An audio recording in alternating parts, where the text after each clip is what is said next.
The battlefield of Ukraine and Russia is turning into a bedlam for the very first days of 2023. News of hot conflict and striking offensive operations continue to come from all front lines.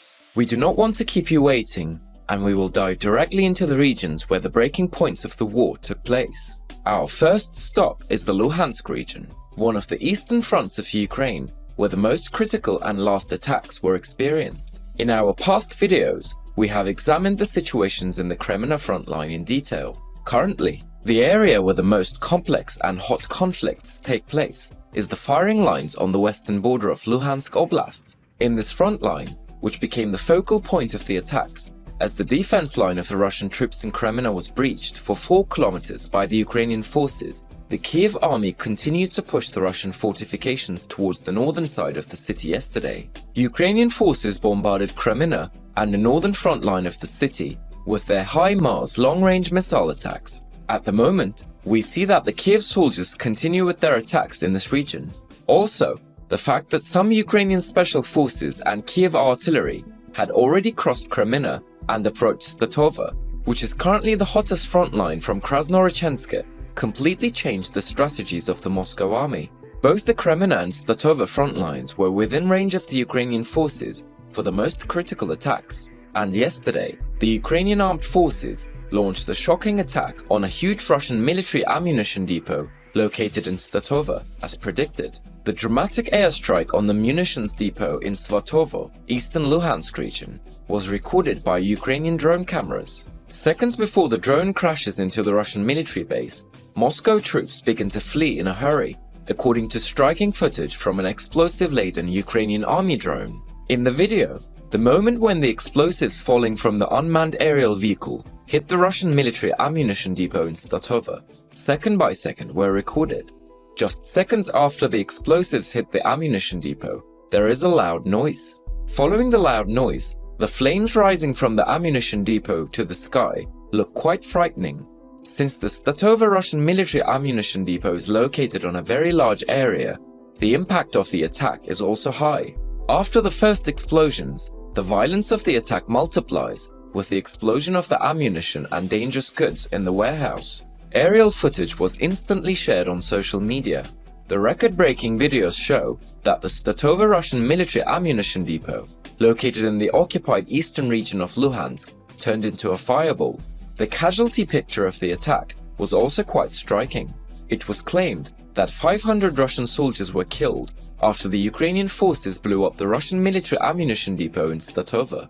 According to the latest hot data from the scene, it was reported that hundreds of Russian soldiers were injured in this attack. Dozens of emergency responders were dispatched to the scene. Currently, the estimated number of dead Russian soldiers is 500, but considering the severity of this attack on the ammunition depot, it would not be surprising to see this number increase. Moving on to the interesting details of the attack, Moscow troops had been stationed in this area of Statova for about 2 weeks. Some intelligence that Russia was planning an attack on this front line emerged only a few days before this offensive by Ukrainian forces. Perhaps the Kiev army would launch its attack on the Russian military ammunition depot in Statova another day, but the data revealed may have caused this attack to occur at an earlier date and time frame. In addition, another striking detail about this attack was the presence of trucks parked near the crime scene before the explosion in the Russian military ammunition depot, in the images taken from the Ukrainian drones. This clue, which seems like a small detail, also gave us information about how this attack was planned and how the right time was determined.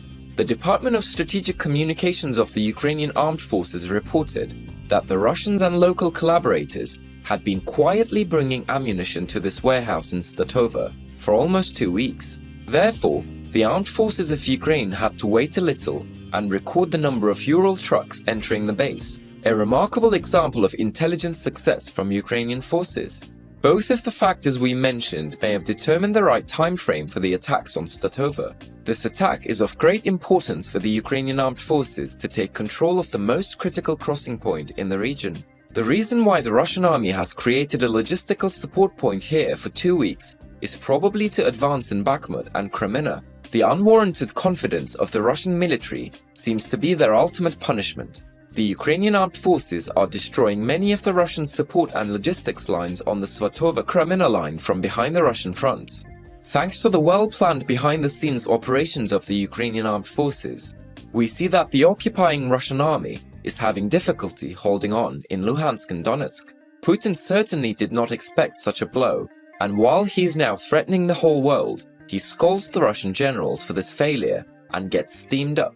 A similar Ukrainian operation inflicted one of the greatest losses on the Russians the previous day, after nearly 400 Moscow army soldiers were killed in the attack on the large Russian military facility in the Makivka settlement in the Donetsk region of Ukraine. And now 500 Russian soldiers have been neutralized in Statova. The Kremlin's top officials have once again become an open target for criticism. After these two attacks, Vladimir Putin faced angry calls from top politicians and war commentators to have Moscow officials responsible for senseless disappearances prosecuted for treason. After the fiasco in Statova, fierce criticism against Russian leader Vladimir Putin and the Kremlin continued to grow like an avalanche. The fact that the Russians were shot almost from behind by Ukrainian forces in the Statova ammunition depot in Luhansk shook the media, but the harsh reactions to this event were much more prominent in the Russian media. Andrei Medvedev, deputy chairman of the Moscow City Duma, stated that the authorities should value the lives of Russians. Sergei Mironov, the former head of Russia's upper house Senate, demanded criminal liability for the Russian authorities who allowed the military personnel of the Moscow army to gather in an unprotected building, and for all higher authorities who did not provide the necessary security. In addition to the striking attacks in Donetsk and Luhansk, the Ukrainian army's neutralization of 500 Russian soldiers in two devastating attacks in the southern Kherson region caused the tensions in the Moscow administration to become even more tense. The Ukrainian armed forces entered the first days of the new year like a storm and increased their critical attacks against the invading Russians.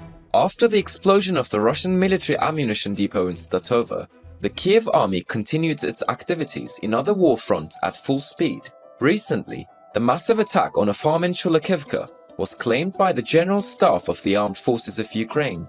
In another attack, Ukraine's Grand Prix recreation facility, which was used by Russian military invaders, including the GRU military intelligence special forces in the village of Sahi, was blown up. The death toll is not yet clear.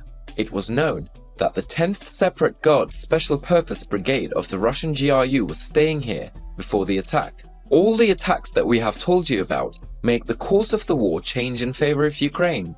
With the latest attack of the Kiev army in Statova, it is inevitable that the Ukrainian power in Luhansk will increase.